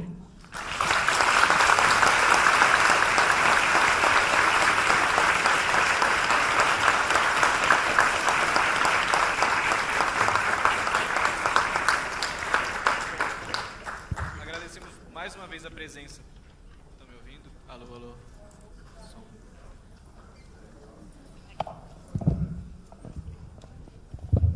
Agradecemos mais uma vez a presença da ministra e professora e ministra Nilma Lino Gomes, e da plateia, e em especial dos alunos que retomam as atividades acadêmicas, a parte começaram no ano passado, mas retomam as atividades acadêmicas recentemente.